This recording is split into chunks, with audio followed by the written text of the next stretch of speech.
آپ کے کردار میں پختگی آئے، آپ نے جو سیکھا ہے آپ اس کے مطابق اپنے آپ کو ڈھالیں۔ مسلم شریف میں موجود ہے، نبی پاک صلی اللہ علیہ وسلم نے دعا مانگی ہے، اے اللہ میں اس علم سے تیری پناہ مانگتا ہوں جو علم تو ہو پر نفع والا نہ ہو۔ جس بندے کے علم نے اسے نفع نہیں دیا، وہ کچھ سیکھ نہیں سکا اس سے، تو اس کا علم کسی کو کیا نفع دے گا؟ جب خود سے اس نے، اور صوفیہ کرام تو فرماتے ہیں کہ جو لوگ بڑی معلومات حاصل کر لیں، بڑی باتیں سیکھ لیں، پنچایت میں کسی کو بولنے نہ دیں، گھر میں کسی کو بولنے نہ دیں، بہت سارے لوگ تو علماء کو بھی مشورہ دیتے ہیں، بڑی باتیں کرے لیکن عمل کے لحاظ سے بندہ زیرو ہو، تو اہل دل فرماتے ہیں اس کی صحبت سے بچو۔ اسے بڑا پتہ ہے، بڑی باتیں آتی ہیں، بڑی باتیں آتی ہیں، بڑی باتیں کرتا ہے، لیکن گفتگو کی حد تک تو بہت بڑا ہے، عمل کے معاملے میں صفر ہے۔ بہت سارے لوگ مسجد کے حجرے میں میٹنگ ہو رہی ہوتی ہے اور وہ لمبی لمبی دلیلیں اور مشورے دے رہے ہوتے ہیں، نماز کا ٹائم آ جائے تو اٹھ کے چلے جاتے ہیں، کہتے ہیں میں اپنے محلے دی مسیتیں پڑھنی ہے۔ کئیوں کو کام یاد آ جاتا ہے۔ فرمایا کہ شخص کے پاس معلومات بڑی ہوں لیکن عمل کے معاملے میں بندہ زیرو ہو تو اسے بچنا کیوں؟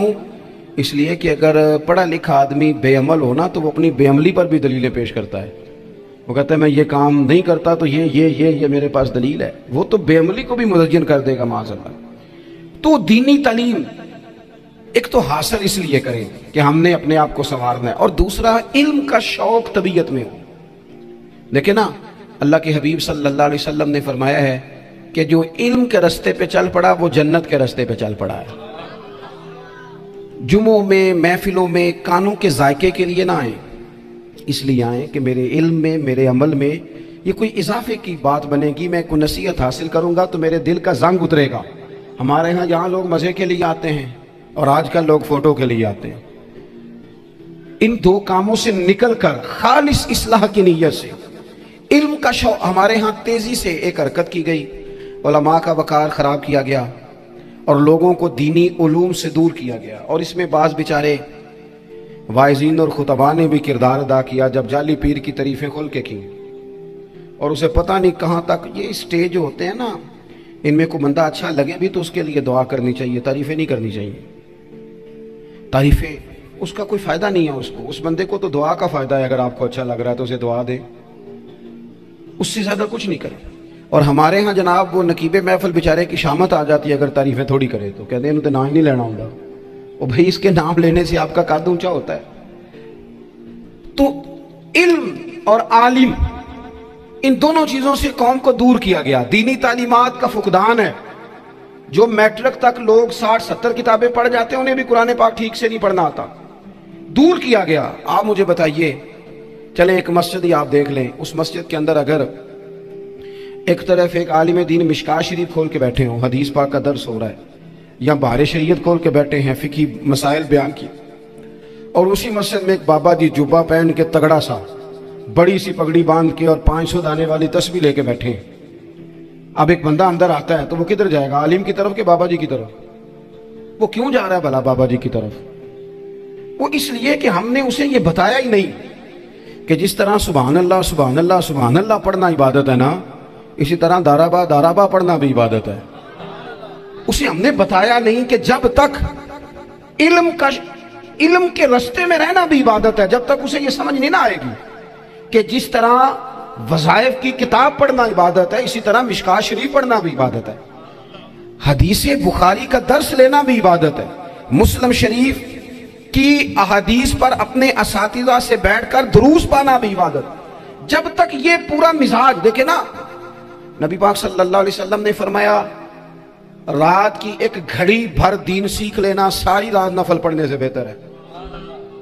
اب ہمیں سمجھنا چاہیے کہ کتاب پڑھ کے بھی بندہ رب رسول تک پہنچ سکتا ہے، کتاب و سنت رستہ آسان کرتے ہیں، لیکن ہمارے ہاں کیا مزاج دیا گیا ہے؟ بابا جی کے پاس چلو، ضرور جائیں بابا جی اگر دے کیا تو منع کوئی نہیں کر رہا، لیکن جو سوچ ہمیں حضور نے دی ہے ہم نے اسی سوچ کے مطابق اپنے معاملات کو ترتیب دینا ہے نا۔ اب ایک بات میں نے آپ سے پوچھی اور آپ نے کہا قوم ساری بابا جی کی طرف جائے گی۔ حدیث پاک کس طرح ہے؟ اللہ کے محبوب مسجد شریف میں تشریف لائے، دونوں جانب لوگوں کے حلقے بنے ہوئے ہیں، لوگ بیٹھے ہوئے ہیں، ایک حلقے میں لوگ اللہ کی یاد کر رہے ہیں، ذکر ہو رہا ہے، ایک حلقے میں بیٹھ کے ایک عالم کتاب و سنت کا درس دے رہے ہیں، ایک صحابی اور باقی سن رہے ہیں۔